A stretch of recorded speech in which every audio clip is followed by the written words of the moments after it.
Municipal ఎన్నికల్లో వికారాబాద్తో పాటు జిల్లాలోని అన్ని మున్సిపాలిటీల్లో బీజేపీ జెండా ఎగరడం ఖాయమని ఎంపీ కొండ విశ్వేశ్వర్రెడ్డి ధీమా వ్యక్తం చేశారు. స్థానికంగా స్పీకర్ ప్రసాద్ కుమార్ లాంటి బలమైన నేతలు ఉన్నప్పటికీ బీజేపీ గెలుపును ఎవరూ అడ్డుకోలేరని ఆయన స్పష్టం చేశారు.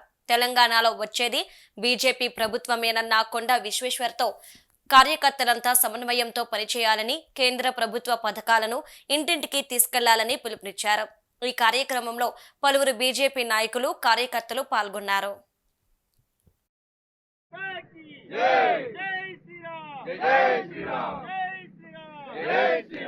మా బీజేపీ నాయకులు, మా బీజేపీ అభ్యర్థులందరికీ ఈరోజు వికారాబాద్ మున్సిపాలిటీలో మొట్టమొదటిసారి 34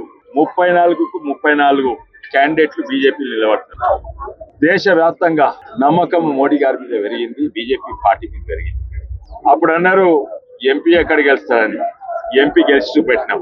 ఉన్నదా బీజేపీ అన్నారు, ఉన్నదే కాదు, ఎంపీ గెలిచి చూపెట్టినాం. మొన్న సర్పంచ్ ఎలక్షన్స్ లా దాదాపు 24 మంది సర్పంచ్ ఉన్నారు. అంతకు ముందు ఎంత ఉండే? ఒక సర్పంచ్ ఉండే. 1 నుంచి 24 పెరిగినాం.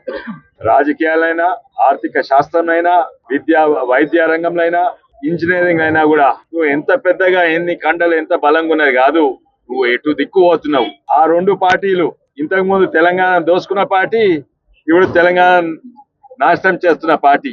ఆ 2 కూడా ఎప్పుడో పెద్దగా ఉండొచ్చు కానీ ఎటు దిక్కుపోతున్నాయి, మీ నుంచి కింద పడుతున్నాయి.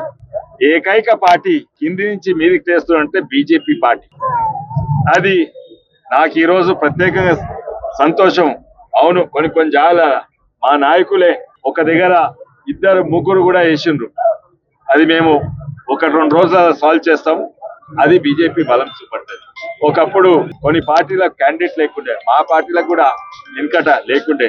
కానీ ఇప్పుడు చాలా సంతోషం. ఒక దగ్గర ఒకరి మీద ఓరు నేనేస్తా, నేను గెలుస్తా వస్తున్నారు. అది చాలా సంతోషం, అది మంచిది. దీంతో నాకైతే నమ్మకం వచ్చింది. రేపు ఎవరన్నా ఉండని, స్పీకర్ గారు ఉండని, ఎంత బలంగా ఉండని, బీజేపీ అయితే ఇక్కడ పెరుగుతుంది. అండ్ మేము రేపు మాకే అవకాశం ఉంది. ఒక municipal chairman, BJP municipal chairman అనేది మాకే నమ్మకం, అవకాశం. కానీ నాకు నమ్మకం అంటే కాదు, ప్రజలకు వచ్చింది నమ్మకం.